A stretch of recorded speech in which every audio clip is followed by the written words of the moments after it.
السلام عليكم ورحمة الله وبركاته. الحمد لله رب العالمين والعاقبة للمتقين والصلاة والسلام على محمد وعلى آله وصحبه أجمعين. أما بعد، فقد قال الله تعالى في قرآنه الكريم: أعوذ بالله من الشيطان الرجيم، بسم الله الرحمن الرحيم. يا أيها الناس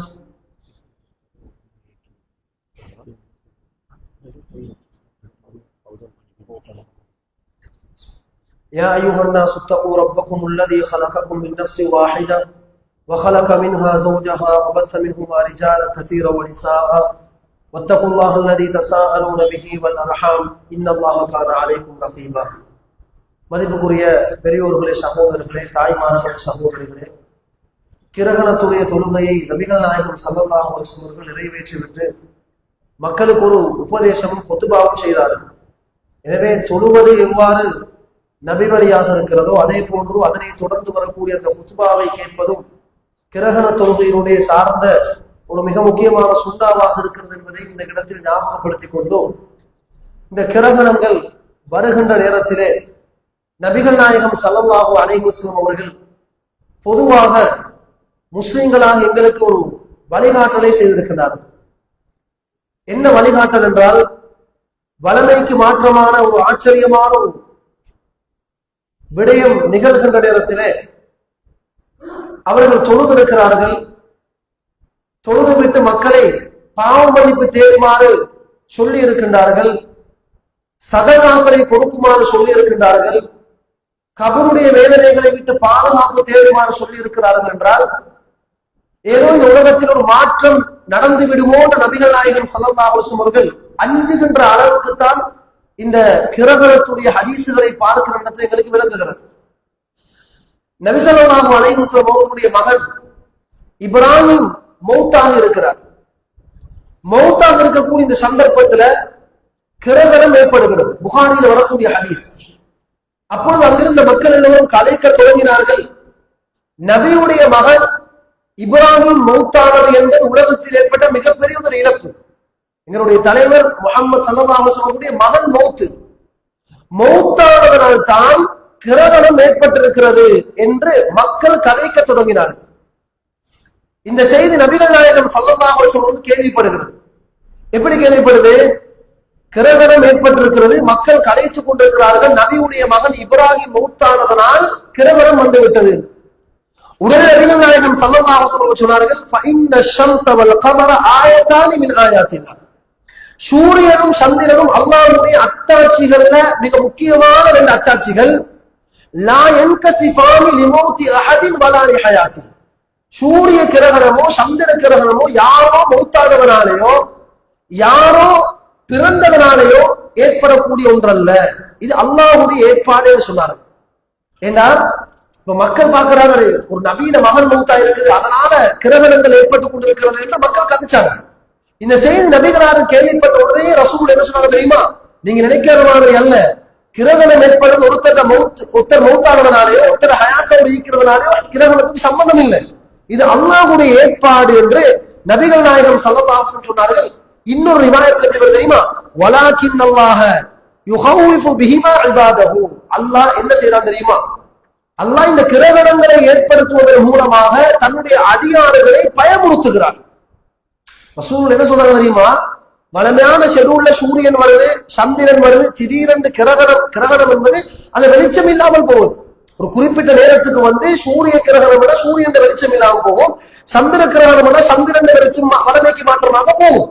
அப்ப ரசூல் என்ன சொல்றாங்க தெரியுமா? வளமையான ஒரு சிஸ்டம் இருக்கிற நேரத்துல வெளிச்சம் இல்லாமல் ஆக்குவது கொண்டு அல்லாஹ் தன்னுடைய அடியாறுகளை பயமுறுத்துறான் அப்படின்றாங்க. இப்ப ரசூலுல்லாஹி சொல்றாங்க அல்லாஹ் அடியாறுகளை பயமுறுத்துறாரு. அப்ப நாங்க எவ்வளவு பயப்படணும்? அதனால ரசூலுல்லாஹ் அது தட்டமாறி கொண்டு பயந்து கொண்டு அவசரமாக வாங்க தொழுதுருவோம், அல்லாஹ்ட்ட தொழுது துஆ கேட்போம், அல்லாஹ்ட்ட பாவ மன்னிப்பு கேட்போம் மக்களை கூட்டினாங்க. அதனாலதான் ஏன்னா வளமையான சிஸ்டத்துக்கு மாற்றம் இருக்குது. எனவே அன்புக்குரிய சகோதரர்களே, அப்ப பாருங்க, அல்லாஹ்வுடைய ஏற்பாடுதான் அது ரெண்டும் பாருங்க. டைமுக்கு சூரியன் உதிக்குது, சூரியன் மறையக்கூடிய அப்படியே சந்திரன் வெளிச்சம் வருது, சந்திரன் அப்படி இரவு கொஞ்சம் வெளிச்சம் வாங்கி கொண்டிருக்குது, ஒரு மனிதனுக்கு தேவையான ஒரு வெளிச்சத்தை கொடுக்குது. இப்ப சூரியனுடைய வெளிச்சமும் சந்திரனுடைய வெளிச்சமும் ஒன்றல்ல. அது சயின்ஸ் ரீதியாக நிறைய பேசலாம். ஆனால் நேரம் இல்லாததால் சுருக்கமாக நம்ம சொல்றதாக இருந்தால், சூரியன் காலையில் உதிக்குது. உதிச்ச உடனே சகோதரர்களே, அந்த இருளாக இருந்த அந்த முழு உலகமும் அந்த சூரியன் உதிக்கிற அந்த பிராந்தியத்துல இப்படி வெளிச்சமாக மாறுது. எந்த அளவுக்கு வெளிச்சம் கொடுக்குதுன்னா, சாதாரண சிம்பிளாக யோசிக்கணும்.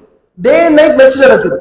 நைட்ல ஒரு மெச் ஒன்று ஏற்பாடு செய்வதாக சாதாரண ஒரு கிரவுண்ட், ஒரு 11 பேர் ஃபீல்ட் நிற்பாங்க, 2 பேர் பெட்டிங் பண்ணுவாங்க, நிறைய பார்வையாளர்கள், லட்சக்கணக்கான பார்வையாளர்களுக்கு ஒரு கிரிக்கெட் கிரவுண்ட் வைங்க. நைட் மேட்ச் நடக்கணும்டா எப்படி பவரான எத்தனை பிளாஷ் லைட்டுகளை பிக்ஸ் பண்ணுவாங்க. ஒரு லைட் 16 பிரச்சனை ஆகும். கிரவுண்ட்ல விளையாடலாம். நைட்டுக்கு மெச் அடிக்கணும், போல் விளங்கணும், ஃபீல்டர்ஸ்மாருக்கு சிம்பிளாக ஃபீல் பண்ணணும், பெட்டிங் பண்றவங்களுக்கு சிம்பிளாக பெட்டிங் பண்ணணும், ஆடியன்ஸ் பார்த்துக்கிட்டு இருக்கணும். எல்லாத்துக்கும் சேர்த்து உலகத்திலேயே கிரிக்கெட் மேட்சுக்கு மிக அதாவது பவர்ஃபுல்லான லைட்டுகள் தயாரிக்கப்பட்டு அங்கே பிக்ஸ் பண்ணப்படுது. எத்தனை கோடி ரூபாய் அதுக்கு செலவு தெரியுமா உங்களுக்கு? மெயின்டெனன்ஸுக்கு எவ்வளவு செலவு தெரியுமா? இப்ப யோசிச்சு பாருங்க, அதே கிரிக்கெட் மேட்ச் டேல நடக்கிறதா, காலையிலிருந்து மாலை வரைக்கும் நடக்கிறது, அந்த செலவு ஒண்ணும் இல்லை. அதை விட நெச்சுரலான வெளிச்சத்துல விளையாடுறாங்க பாருங்க. அப்ப வெளிச்சம் இல்லாத நேரத்துல ஒரு குறிப்பிட்ட ஒரு இடத்துக்கு ஒரு மெச்சொண்ட விளையாடுறதுக்கு வெளிச்சம் போடுறதுக்கே கோடியில செலவழிக்க வேண்டி வருது. எவ்வளவு பேர் வேலை செய்ய வேண்டி வருது.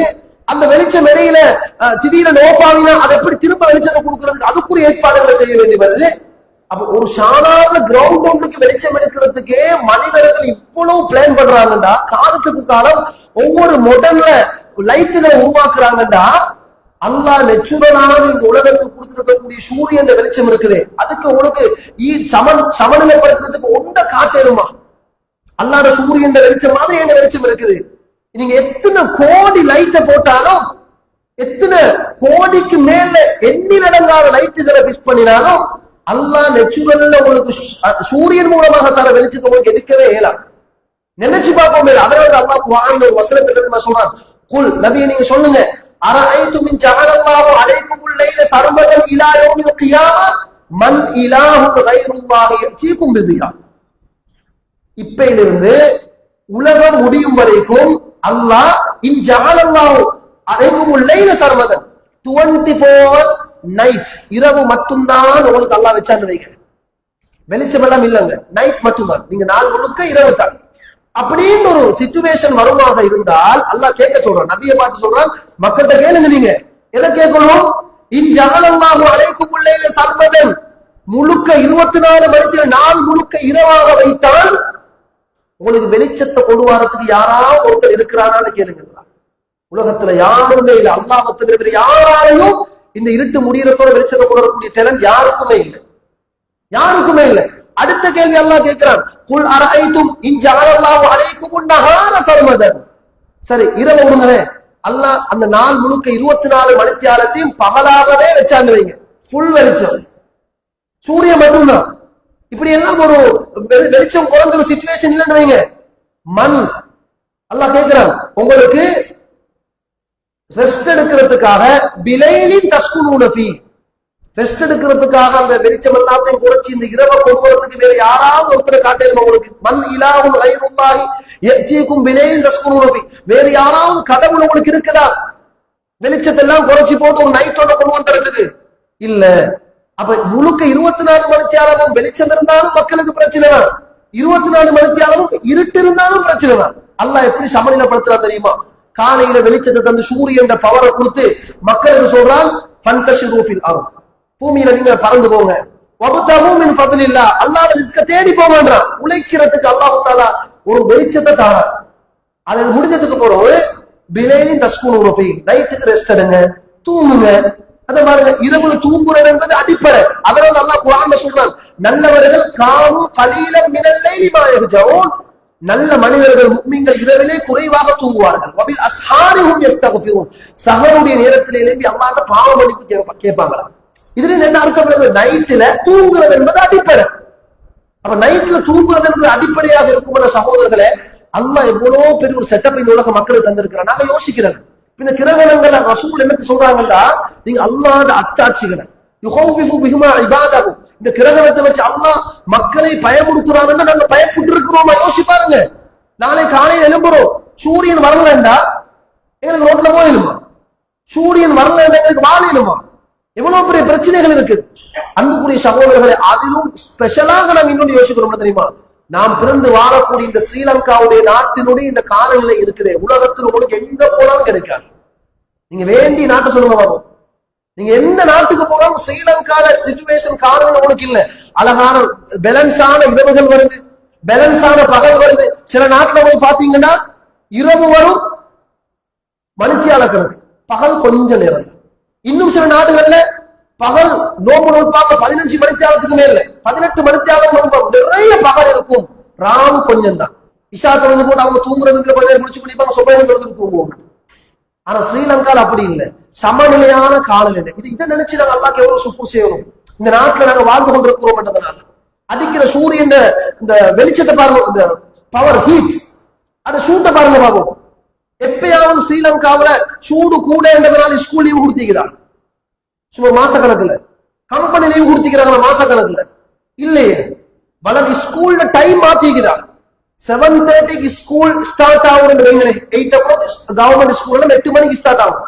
இலங்கை வரலாற்றுல காலநிலையை காரணம் காட்டி சூரியன் கொஞ்சம் கூட அல்லது குளிர் கொஞ்சம் கூட இருக்கிறதுனால ஸ்கூல் டைம் 10 மணி ஆகிக்குதான். இல்ல, சவுதி கவர்மெண்ட்ல, சவுதி அரேபிய நாட்டுல குளிர்காலத்துக்கு ஸ்கூல்ல டைம் மாறும், சூடு காலத்துக்கு ஸ்கூல்ல டைம் மாறுமே. எல்லா நாட்கள்லையும் மக்களுக்கு ஒரு மாதிரி எலும்பேலாம், ஆபீஸ் டைம் கூட மாறுது. ஆனா இலங்கை நாட்டுல அப்படியும் இல்லை, சமநிலையான ஒரு காலநிலை. நாங்க அதை யோசிக்கிறது இல்லை, அதை படிக்கணும். எங்க நாடு எந்த அளவுக்கு ஒரு முக்கியமான ஒரு இயற்கை எழில கொண்ட நாடு. டைமுக்கு சூரியன் வருது, டைமுக்கு சந்திரன் வருது, மாசால நல்ல காலநிலை. இதன் அல்லாத அத்தாட்சி என்றது நாங்க திங்க் பண்ண வேண்டிய, நல்லா யோசிக்கணும். நல்லா அல்லாஹ் கேட்கிறான் சூரா யாசீன்ல, வஷம்சு தஜ்ரி லிமுஸ்தகர்ரின் லஹா. சூரியன் அதுக்குள்ள அந்த ஓடு பாதையில் ஓடிக்கொண்டிருக்குது, சந்திரன் அந்த இடத்துல நிக்குது. வகுல்லுன் ஃபீ ஃபலகி யஸ்பஹூன், ஒவ்வொன்றும் அதுக்குரிய அதில் நீட்டிக் கொண்டே இருக்குது. அது தனியான ஒரு பாடம். அப்ப அன்புக்குரிய சகோதரர்களே, அப்ப சூரியன் சந்திரன் என்பது அல்லாஹ்வுடைய அத்தாட்சிகள்ல மிக முக்கியமான அத்தாட்சி. இன்ன ஃபீ ஹல்கி ஸமாவாதி வல் அர்த் வக்திலாஃபில் லைலி வன் நஹார், இரவு பகல் மாறி மாறி வாரது அல்லாஹ் மிகப்பெரிய அத்தாட்சின்னு சொல்றான். அப்ப இரவு பகல் மாறி மாறி வாரத்துக்கு சூரியனும் சந்திரனும் தான். சூரியன் வருது, சூரியன் போக சந்திரன் வருது, இரவு வருது, பகல் வருது, மாறிக்கொண்டிருக்கு. இது மிக முக்கியமான அத்தாட்சி என்பதை நாங்கள் புரிஞ்சுக்கணும். இது சம்பந்தமா யோசிக்கணும். சூரியன் முக்கியத்துவம் என்ன? சூரியனால சூரியன் என்னென்ன வேலையெல்லாம் செய்யணும். எத்தனை தொழில் சூரிய வெளிச்சத்தை நம்பி இருக்கு, எத்தனை தொழில். அதே மாதிரி இன்னைக்கு எவ்வளவு ஆட்கள் நிம்மதியும் சந்தோஷமும் ரெஸ்ட் எடுக்கிறதும் இருக்குது இரவுல. இதை நம்ம திங்க் பண்ணணும். இது எவ்வளவு பெரிய அல்லாஹ் அத்தாட்சி. இது இந்த மாதிரியான நாட்களில் கூடுதலாக திங்க் பண்றது எங்கள் மீது கடமை என்பதை நாங்கள் புரிந்து கொள்ள வேண்டும். அடுத்ததாக சகோதரர்களே, இன்னொரு ஹதீஸ்ல நபிகள் நாயகம் ஸல்லல்லாஹு அலைஹி வஸல்லம் அவர்கள் இந்த செய்தியெல்லாம் சொல்றாங்க. சூரியன் சந்திரன் எல்லாம் அல்லாஹ்வுடைய அத்தாட்சி அப்படின்னு சொல்லி போட்டு, ஃபைதா ரஅய்தும் தாலிக, கிரகணத்தை நீங்க கண்டீங்கன்னா ஃபதுல்லாஹ், நீங்க அல்லாஹ்ட்ட துஆ கேளுங்கன்றாங்க. வகப்பிரு, அல்லாஹ்வை பெருமைப்படுத்துங்கன்றாங்க. தக்பீர் சொல்லுமாறு சொன்னார்கள். வஸல்லு, தொழுங்கன்றாங்க. வதஸத்தகு, சதகாக்கள் கொடுங்கன்றாங்க. அப்ப எங்களுக்கு தெரியும் இந்த கிரகணம் இன்னைக்கு 1:30 மணி வரைக்கும் இருக்க போகுது கிரகணம். அது முன்ன பின்ன ஆகும். அப்ப நாங்க இந்த நைட்டுள்ளுக்கு இருக்கிற இந்த நேரத்துள்ளுக்கு எங்கட வசதிக்கு ஏற்ற மாதிரி யாருக்காவது ஒரு சதக்காவை கொடுத்துருவோம். இப்ப நாங்க யோசிக்கணும், இந்த நைட்ல ஜாமத்துல யாருக்கு கொடுக்கறது கொடுக்கலாம். நீங்க தேடி போய் கொடுங்க, யாரும் தப்பாக நினைக்க மாட்டார்கள். ஏனென்றால் இந்த நாட்களில் கிரகணத்துடைய நேரத்துல இந்த டைம் உள்ளுக்கு ரசூலுல்லாஹி ஸல்லல்லாஹு அலைஹி வஸல்லம் சொன்ன அந்த சுன்னாவை தொழுதுட்டோம். நாங்க இஸ்திக்பாரும் செஞ்சிட்டோம். இதுக்கு பிறகும் செய்யலாம், பயானுக்கு பிறகும் செய்யலாம், துஆவும் கேட்கலாம். ஆனா சதக்கா கொடுக்கிறது தேடி போய் கொடுக்கலாம், அல்லது மஸ்ஜிதுகள்ல வந்திருக்கக்கூடிய அமல்களை கொடுத்துக் கொள்ளலாம். இப்படியும் உங்களோட சதக்காக்களை வெளியே போடுங்க. ஏன்னா இது வளமைக்கு மாற்றமான ஒரு சிச்சுவேஷன் என்பதனால நபிகள் நாயகம் ஸல்லல்லாஹு அலைஹி வஸல்லம் சதக்கா கொடுக்குமாறு சொன்னார்கள். சும்மா இல்ல, பாருங்க, வதஸத்தகு ரசூலே விடாங்க. தொழுங்க, தக்பீர் சொல்லுங்க, அதே மாதிரி நீங்க இஸ்திக்பார் செய்யுங்க, அதே மாதிரி நீங்க என்ன செய்யுங்க, சதக்காக்களை கொடுங்க அப்படின்றாங்க. சும்ம கால, பிறகு சொல்றாங்க, யா உம்மத்த முஹம்மத், யா உம்மத்த முஹம்மத், முஹம்மதுடைய உம்மத்து மக்களே அப்படின்னு ரசூலுல்லாஹி ஸல்லல்லாஹு அலைஹி வஸல்லம் அவர்கள் மக்களை விழித்து சொன்னார்கள். என்ன தெரியுமா? வல்லாஹி, அல்லாஹ் மீது சத்தியமாக, லவ் தஅலமூன மா அலம், லவ் தஅலமூன மா அலம், எனக்கு தெரிஞ்ச அளவுக்கு உங்களுக்கும் தெரிஞ்சிருந்தா. நபியோட வார்த்தை பாருங்க. ஏன்னா ரசூலுல்லாஹ்க்கு தெரிஞ்ச எல்லாம் எங்களுக்கு தெரியவே. ரசூலோட அறிவு என்ன, எங்களோட அறிவு என்ன? அப்ப ரசூலுல்லாஹ் சூஷமா சொல்றாங்க, மக்களே, இந்த உம்மத்து முஹம்மதுடைய உம்மத்து மக்களே, லவ் தஅலமூன மா அலம், நான் அறிஞ்சு வச்சிருக்கிறத நீங்க தெரிஞ்சிருந்தால் லபஹிக்தும் கலீலன் வலபகைதும் கஸீரா, குறைவாக சிரிப்பீர்கள், அதிகமாக அழுவீர்கள் என்று சொன்னார்கள். நபி சொன்ன வார்த்தை என்ன தெரியுமா? எனக்கு தெரிஞ்சதெல்லாம் மக்களாகி உங்களுக்கு மட்டும் தெரிஞ்சிருந்தால் நீங்க மிச்சம் சிரிக்க மாட்டீங்க, கொஞ்சம் சிரிப்பீங்க. வலபகைதும் கஸீரா, அதிகமாக அழுவீர்கள் என்று சொன்னார்கள். அது என்ன? அது என்ன தெரியுமா சகோதரர்களே? இந்த குர்ஆன் வசனங்கள், ஹதீசுகள், இஸ்லாம் எங்களுக்கு தந்திருக்கக்கூடிய நிஅமத்துகள், அல்லாஹ் எங்களுக்கு புரிஞ்சுக்கக்கூடிய அருள்கள், எங்களை அல்லாஹ் எவ்வளவு சிறப்பிச்சு வச்சிருக்கிறார். இதுகளை நம்ம யோசிச்சோம்னா நம்ம அனுபவம். எங்களை அல்லாஹ் எவ்வளவு கண்ணியப்படுத்தி இருக்கிறார், இந்த உம்மத்தை எவ்வளவு கண்ணியப்படுத்தி இருக்கிறார், அல்லாஹ் எங்களுக்கு எவ்வளவு அருட்கொடைகளை தந்திருக்கிறார், எவ்வளவு ரிஸ்குகளை தந்திருக்கிறார் அப்படின்னு நம்ம யோசிச்சோம். அல்ஹம்துலில்லாஹ், எங்களுக்கு அல்லாஹ் இவ்வளவு தந்திருக்கிறான். அல்லாஹ்வை நினைச்சு அல்லாஹ்வுக்கு சுக்கூர் செஞ்சு அந்த வாழ்க்கையை நினைக்க வேண்டியது அழுகதான் வரும், சிரிப்பு வராது. அப்ப மனிதன் என்றால் அளவும் செய்வான், சிரிக்கவும் செய்வான். ஆனா ரசூல் என்ன சொல்றாங்க தெரியுமா? எனக்கு தெரிஞ்சிருக்கக்கூடிய விஷயங்கள் உங்களுக்கு தெரியுமாக இருந்தால் நீங்க கொஞ்சமாகத்தான் சிரிப்பீர்கள், அதிகமாக அழுவீர்கள் என்று நபிகள் நாயகம் ஸல்லல்லாஹு அலைஹி வஸல்லம் சொன்னார்கள். புகாரி இந்த ஹதீஸ் 1044வது ஹதீஸாக பதிவு செய்யப்பட்டிருக்கிறது. இந்த செய்தி ரசூல் எப்ப சொல்றாங்க? கிரகண தொழுகையை தொழுது விட்டு செய்யக்கூடிய குத்துபாவிலேதான் ரசூல் இதை சொன்னாங்க. அப்ப நாங்க பயப்படணும். ஒரு மாற்றம் நடக்குதுண்டா நாங்க யோசிச்சு, அடே திடீரென்று அப்படியே வெளிச்சம் இல்லாம போனோம்டா, சந்திரனுக்கு ஏதாவது பிரச்சனை ஆகிட்டு நாங்க என்ன செய்யறது? குர்ஆன் அல்லாஹ் சொல்லி, இக்தரபத்தி ஸாஅத்து வன்ஷக்கல் கமர், மறுமை நெருங்கி விட்டது, சந்திரன் பிளந்து விட்டது. சூரா கமர்ல வருது. இன்னைக்கு நாசாவுல கூட ஒரு போட்டோ வெளியிட்டு இருக்கிறாங்க, நீங்க கூகுள்ல போய் பார்க்கலாம். சந்திரன் ரெண்டாக பிளந்துதான் நிக்குது. ரசூலுல்லாஹ் பிளந்து காட்டில நன்றைக்கு தந்த விரலால மிகப்பெரிய அற்புதம், சந்திரன் எப்படி ரெண்டாக பிளக்கிறாங்க. இங்கிருந்து விரலால சைக்கிள் செய்யறாங்க, அது ரெண்டாக பிளந்து 2 மலைகளுக்கு அப்படி சைடுக்கு போகுது, திரும்ப ஒன்று சேர்றாங்க. இன்னைக்கு விஞ்ஞானிகள் கண்டுபிடிக்கிறாங்க, எத்தனோ வருஷத்துக்கு முன்னால பிளக்கப்பட்டாச்சு இந்த சந்திரன். குர்ஆன் அல்லாஹ் சொல்றான், இக்தரபத்தி ஸாஅத்து வன்ஷக்கல் கமர், மறுமை நெருங்கி விட்டது, சந்திரனும் பிளந்து விட்டது. இன்னைக்கு சந்திரன் பிளந்துதான் இருக்கு. எனவே அன்புக்குரிய இஸ்லாமிய சகோதரர்களே, இது சம்பந்தமாக நாங்க மிச்சம் யோசிக்க கடமைப்பட்டிருக்கிறோம். அதே மாதிரி பாருங்க, இன்னொரு ஹதீஸ்ல ரசூலுல்லாஹி ஸல்லல்லாஹு அலைஹி வஸல்லம், புகாரில 1050வது ஹதீஸ், இதே குத்துபாவுல ரசூலுல்லாஹ் சொல்றாங்க தெரியுமா? அமரஹும் அய்யதஅவது மின் அஸாபில் கபர். இந்த நாள்ல ரசூலுல்லாஹ் சொல்றாங்க, மக்களுக்கு ஏவினாங்க தெரியுமா? கபருடைய அந்த அதாபுகளை விட்டும், கபருடைய வேதனைகளை விட்டு நீங்க அல்லாஹ்ட்ட பாவம் மன்னிப்பு தேடிக்கோங்க உண்டாங்க. இன்னைக்கு சில ஆட்கள் பாவம் செய்யறாங்க, கபூர்ல நமக்கு வேதனை இருக்குதுன்னு கேட்டா அது நத்தி, அது கபருக்கு போனதுக்கு பிறகு பார்ப்போம், அது மௌத்தா போனதுக்கு பிறகு பார்ப்போம். உலகத்துல அனுபவிக்கிற இன்பத்தை எல்லாம் இப்ப அனுபவிச்சுட்டு போயிடுவோம். அது பாவம், ஹராம், ஹலால் ஒன்றும் எனக்கு தேவையில்லை. இது மார்க்கத்துல கூடும் கூடாத இப்ப நாங்க பயான் பண்றோம், இது ஹராம் என்று சொல்றோம், எல்லாரும் கேட்டுக்கொண்டிருப்பார்கள். ஆனா கேட்டுட்டு சொல்லுவாங்க, இது சும்மா மௌலவி பள்ளியில பயான் சொல்லிட்டு போறோம் ஹராம் ஹராம் வந்து. இவர் சொல்ற மாதிரி வியாபாரத்துல பிசினஸ்ல ஹராம் ஹலால் பார்த்தோம்னா எங்களுக்கு கூடு கட்டலாம், ஹராம் ஹலால பேணினோம்னா எங்களுக்கு வெஹிக்கல் வாங்கலாம், ஹராத்தை எல்லாம் விட்டுட்டோம்னு சொன்னா எங்களுக்கு வந்து நினைச்ச லைஃப் லக்ஸரி வாழ்க்கை வாழலாம். ஹராம் கலந்தால்தான், வட்டி கலந்தால்தான், அடுத்தவனை ஏமாற்றினால்தான் எங்களுக்கு நிறைய கோடியை சம்பாதிக்கலாம் என்று இன்னைக்கு மக்கள்கிட்ட மைண்ட் செட் இருக்குது. ஹலாலான முறையில் அல்ஹம்துலில்லாஹ் நீங்க கோடியை சம்பாதிங்க, மில்லியன் பில்லியன் ஆகும், அது பிரச்சனையே அல்ல. ஆனா என்ன தெரியுமா பிரச்சனை? ஹராம ஒரு சம்பாத்தியத்துல கலந்துடாதீங்க. ஹராம் கலந்தீங்கன்னா, வட்டி கலந்தீங்கன்னா, ஹதீஸ்ல எப்படி வருது? உடம்புல ஹராம் கொஞ்சமாவது கலந்தாலும் அல்லாஹ்வோட துஆவை ஏற்றுக்கொள்ள மாட்டான். நீங்க எவ்வளவு துஆ கேட்டும் நிலையில, எவ்வளவு நீங்க தஹஜ்ஜத்துல எழுப்பி அல்லது புலம்பி சுஜூதில் துஆ கேட்டும் நிலையில உங்க உடம்புல ஹராம் கலக்கப்பட்டாச்சு. உங்களுக்கு தெரியும், அடிக்கடி கேள்விப்பட்ட ஹதீஸ், அடிக்கடி பயான்ல நீங்க கேள்விப்பட்டிருப்பீங்க. ஏற்கனவே ஒரு ஹதீஸ் இருக்குது, ஒரு மனிதன் பிரயாணத்துல கஷ்டத்தோட கேட்கிற துஆ அங்கீகரிக்கப்படும்.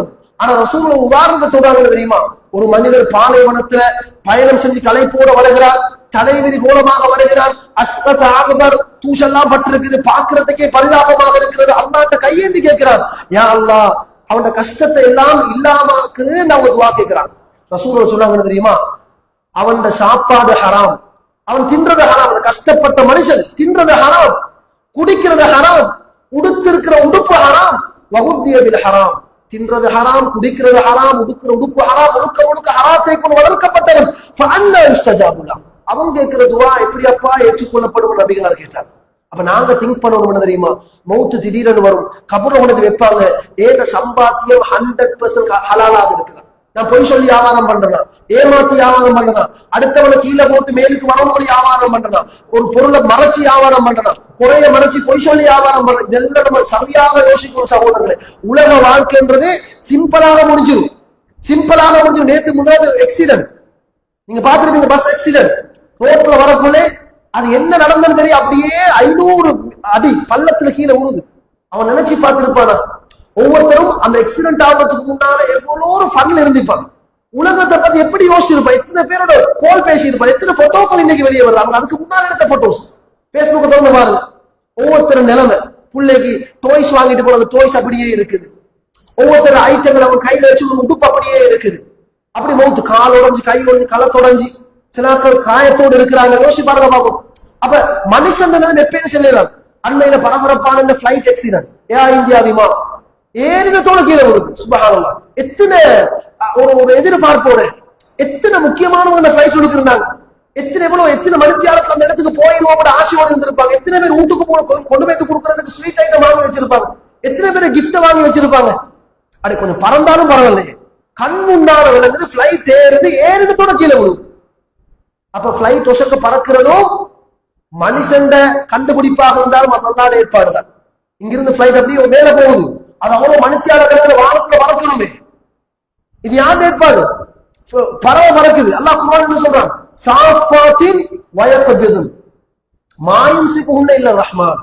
பறவை மேலுக்கு பறக்குது. நாங்க யோசிக்க மாட்டோம், எங்களுக்கும் 2 கால் தான் இருக்குது, பறவைக்கும் 2 கால் செனகோட கொடுத்துருக்குது, அது எப்படி மேலுக்கு பறக்குது? அல்லாஹ் சொல்லி போட சொல்றான், ரஹ்மான் தூக்கி பிடிச்சு கொண்டிருக்கிறான். அது அல்லாஹ் ஏற்பாடு. பறவை பறக்கிறதும் அல்லாஹ் ஏற்பாடு, மனுஷன் கீழுக்கு நடக்கிறதும் அல்லாஹ் ஏற்பாடு. நீங்க ஒவ்வொரு படைப்பினங்களாக நீங்க யோசிச்சு பாத்தீங்கன்னா சகோதரர்களே, நாங்க இன்னும் அல்லாஹ்க்கு நன்றி செலுத்தோம். எங்களுக்கு அல்லாஹ் கையை தந்திருக்கிறான், காலம் தந்திருக்கிறான், கண்ணை தந்திருக்கிறான். இல்லாதவன் கேட்டு பாருங்க, அந்த நிகழ்ச்சி இல்லாதவன் கேட்டா எங்களுக்கு அல்லாஹ் பத்தி எங்களுக்கு அருமை விளங்கும்.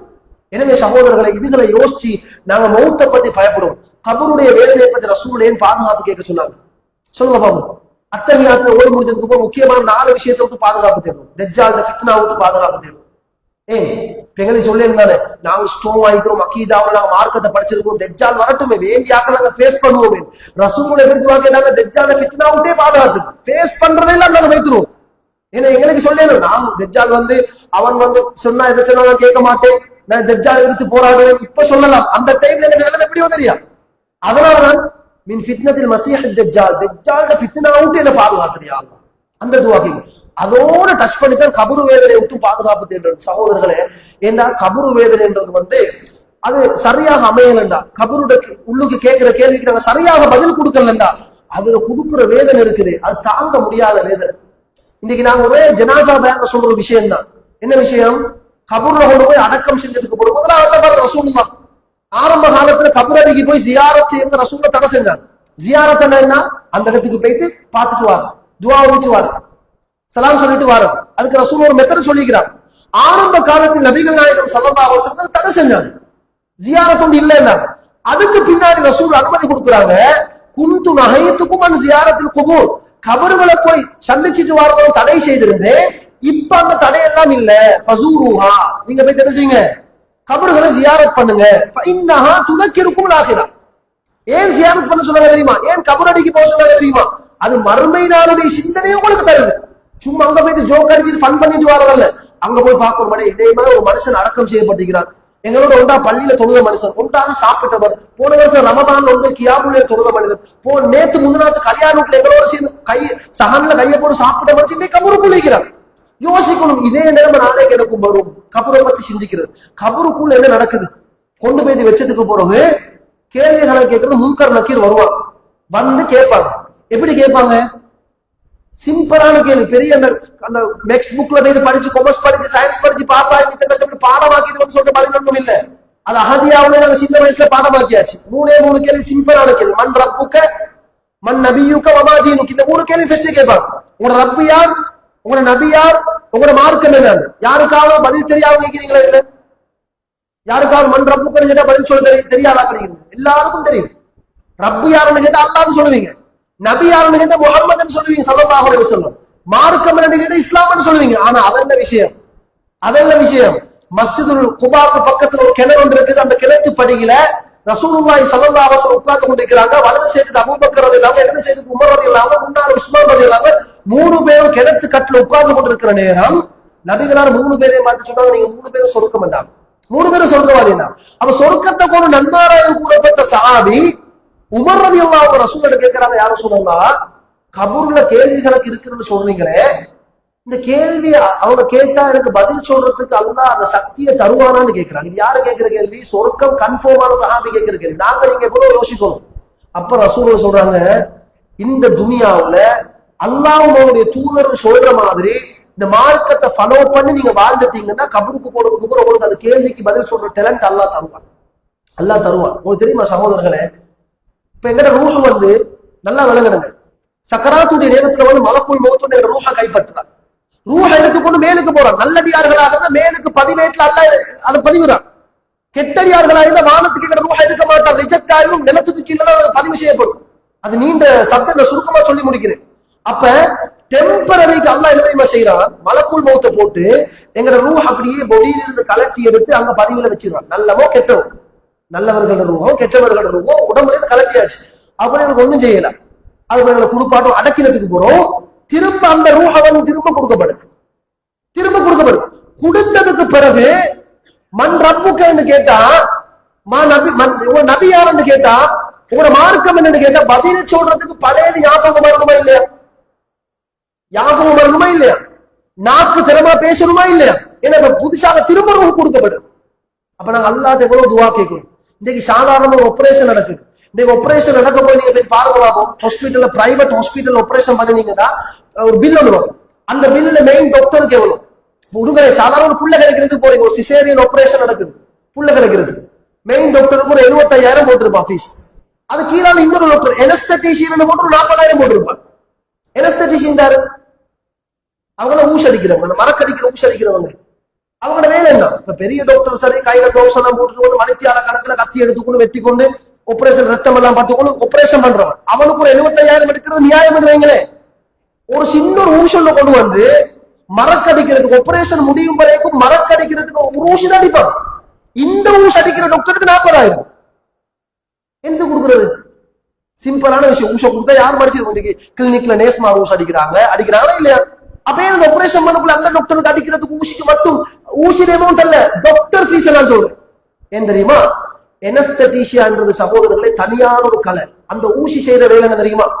திறமா கதைச்சு கொண்டு உணர்வுகளோடு இருந்த மனிதனை டெம்பரரிக்கு ஒரு 3 மணித்தியாலத்துக்கு ஏற்ற மாதிரி இந்த ஆபரேஷனுக்கு 2 அவர் தேவையா, ஒரு 3 அவருக்கு ஒன்றுமே விளங்காத அளவுக்கு அந்த மனுஷன் உடம்ப மாத்தணும். பெரிய பெரிய ஹார்ட் ஆபரேஷன் ஒரு 6 மணித்தியாலம் 8 மணித்தியாலம் தேவையா, 8 மணித்தியாலத்துக்கு உடம்புல உணர்வு இல்லாம ஆக்குது. எவ்வளவு நேரத்துக்கு உடம்புல மனுஷன் உணர்வு விளங்காம ஆக்கணுமோ அது அந்த டாக்டர் டேலண்ட் எல்லாம் எல்லாம் நேர்ப்பாரு. நான் சொல்றேன், அந்த டாக்டர் படிப்பு சொல்றேன். அவருடைய வேலை என்ன தெரியுமா? கத்தி எடுத்துக்கொண்டு வெட்டுறது, தைக்கிறது, அது ஒண்ணும் இல்ல. அவர் பாப்பாரு இந்த பேஷண்ட் எப்படி இருக்குதா, அவர் சுகர் இருக்குதா, கொலஸ்ட்ரால் இருக்குதா, அது இருக்குதா, இதுக்கு எல்லாத்தையும் பார்த்து இவருக்கு இந்த மருந்துல மயக்க மருந்துல எவ்வளவு கொடுத்தாலும் இவரு தாக்கி பிடிப்பார். ஏன்னா ஓவரா கொடுத்தா அப்படியே வைத்துருவாரு. குறைய கொடுத்தாலும் என்ன நடக்கும்? ஆபரேஷனை வெட்டி கொத்து கொண்டிருக்கோங்களே திடீர்னு மொழிப்பு வந்துடும், நோவு வந்துடும். அப்ப சாதாரணமா கதைச்சு கொண்டிருந்த ஒரு மனுஷனை, நடமாடிக்கொண்ட ஒரு மனுஷன் அந்த ஊசி என்ன செய்யுது? ஒன்றும் தெரியாதவர்களாக மாற்றுது. ஆபரேஷன் முடியும் வரைக்கும் முடிஞ்சு கொஞ்ச நேரத்தில் அப்படியே நினைவு வருது. நான் சொல்லுவோம் நினைவு வந்து இப்ப வாட்டுக்கு போட்டிக்கிறாங்க, நினைவு வருது. நினைவு வரதுக்கு ஆபரேஷன் பண்ண ஒன்றும் தெரியாது, கொஞ்சம் வலி எடுக்கும். அதுக்கு போக தெரியுமா, சில ஆபரேஷன் சிசேரியன் அல்ல, வேறு வேறு பெரிய பெரிய ஆபரேஷன்ல ஆபரேஷன் பண்ணி முடிஞ்சதுக்கு போறோம் முழிப்பு வரும். முழிப்பு வந்தது போறோம் முன்னுக்கு வந்து மகன் போய் நிற்பார், வைஃப் போய் நிற்பார். இவர் கேட்பார், நீங்க யாரு, நீங்க யாரு? சம்பவம் நடந்திருக்குதா இல்லையா? ஆபரேஷனுக்கு முன்னுக்கு மகனை தெரியும், ஆபரேஷனுக்கு முன்னுக்கு வைஃப தெரியும். ஆபரேஷனுக்கு போறது மகன் யாருன்னு தெரியா, பழைய மெமரி எல்லாம் நஷ்ட ஆகியாச்சு. வைஃப் யாருன்னு தெரியும். அப்ப டெம்பரரியா ஒரு உணர்வு எல்லாம் எடுத்துப்பட்டு திரும்ப அந்த உணர்வு வரப்போய் பழையது மறந்தாச்சு. நடக்குதா இல்லையா? இன்னைக்கு சர்வசாதாரணமாக ஒரு ஆபரேஷனுக்கு பிறகு மனுஷன் பழையதெல்லாம் மறந்து மெமரி லொஸ்ட் ஆகி போறாருண்டா, எங்களோட ரூஹ முழுமையாக அல்லாஹ் எடுத்துக்கொண்டு திரும்ப தரப்போல பழையது ஞாபகம் வரணும் என்றால் ரசூல் என்ன தெரியுமா சொன்னாங்க? நீ மார்க் அடிப்படையில் இந்த துணியால வாழு, கபருக்கு போனதுக்கு போற உனக்கு உஷூர் கொடுக்கப்பட்ட கேள்விகளுக்கு கேட்கிற நேரத்துல சிம்பிளாக பதில் சொல்றதுக்கு அல்லாஹ் ஒரு ஏற்பாடு நமக்கு செஞ்சு தருவாங்க. அப்ப நாங்க சில ஆட்கள் சொன்னா, என்னப்பா கபூர்ல என்ன கேள்வி கேட்க முடியுது, கேள்விக்கு பதில் சொல்றதுக்கு இவ்வளவு கஷ்டப்படணுமா? கஷ்டப்படத்தான் வேணும், கஷ்டப்படத்தான் வேணும். அதே மாதிரி சகோதரர்களே, கடைசியாக அவங்களை ஞாபகப்படுத்துறேன். அந்த கபர்ல கேட்கிற கேள்விக்கு ஒவ்வொரு ஹதீஸ் பல மாதிரி வருது. அந்த கேள்விக்கு நீங்க சரியாக பதில் சொல்லிட்டீங்கன்னா அல்லாஹ் சொல்லுவான்னு தெரியுமா? நம் கனோமத்தில் அரூஸ், புதிய மாப்பிள்ள தூங்குற மாதிரி தூங்குங்க. அப்படின்னா அவர் தூங்கி கொண்டே இருப்பார். காலையில சொர்க்கம் காட்டப்படும், மாலையில சொர்க்கம் காட்டப்படும், அப்படியே தூங்கும். மகேஸ்வர மைதானத்துக்கு எழுப்பாற்ற நேரத்தில் சந்தோஷத்தோடு எழும்புவார். புதிய மாப்பிள்ள எழும்புற மாதிரி கல்யாணம் முடிச்ச புதுசுக்கு மாப்பிள்ள தூக்குவார், வைஃப் வந்து எழுப்பாட்டா திடீர் சந்தோஷமாக எழும்புவதை போன்று இவர் கபூர்ல தூங்கி கொண்டதே குயிக்காக சந்தோஷமாக எழுப்புவாரு தெரியுமா? அவருக்கு தெரியும் மகேஸ்வர மைதானத்துக்கு சொர்க்கமான நரகமான தீர்ப்பு கொடுக்கப்படும். எனக்கு சொர்க்கம் கண்ணும், ஏன்னா அவர் கபூர்ல வச்சே சொர்க்கம் காட்டப்படுது. அதே மாதிரி கெட்டடியார்கள் இந்த கேள்விக்கு சரியாக பதில் சொல்ல கிடைக்கலன்னா அல்லாஹ் அந்த பூமிக்கு கபூர், உங்களுக்கு தெரியும், நாங்க எல்லாரும் கபூரை பாக்குறோம். எப்படி அந்த செவ்வாடியில கபூர் தோண்டப்படுது, ரெண்டு பக்கமும் நிலம். அப்ப அல்லாஹ் தஆலா ஆர்டர் போடுவார் தெரியுமா? இந்த நிலத்துக்கு இந்த அடியார நசுக்கு அப்படின்னு ஆர்டர் போடும்.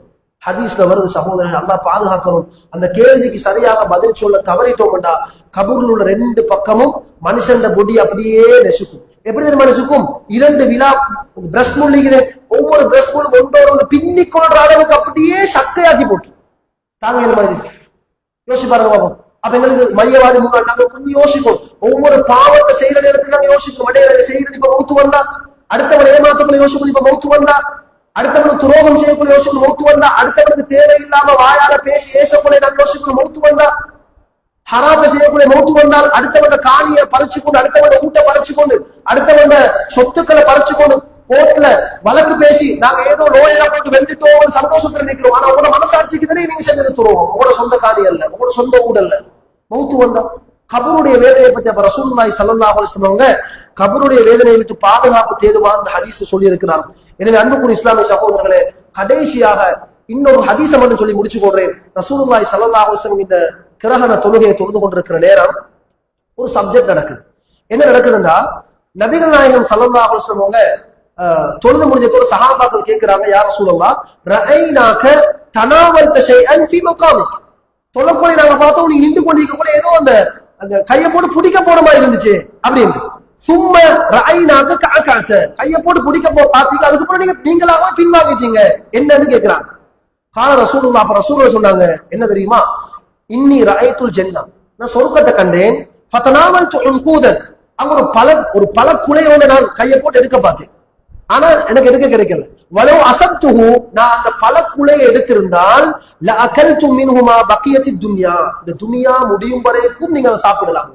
அதை எடுத்திருந்தா துனியா முடியும் வரைக்கும் சாப்பிட்டு இருப்பீர்கள் என்று சொன்னாங்க. அதே மாதிரி திரும்ப சொன்னாங்க, வரஐதுன்னார், நரகத்தை நான் கண்டேன். ஃபலம் அர மந்தரன் கல்யௌமி கத் அஃபா, இன்றைக்கு கண்ட மாதிரி பயங்கரமாக நான் காணவில்லை. வரஐது அக்ஸர அஹ்லிஹா அன்னிஸா, நரகத்தில் அதிகமான இவர்கள் பெண்களாக நான் கண்டேன் சொல்லி போட்டு சொன்னார்கள். காலு லிமையா ரசூலுல்லாஹ், ஏன் யா ரசூலுல்லாஹ் நரகத்தில் அதிகமாக பெண்கள் இருக்கிறார்கள் என்று கேட்டார்கள்.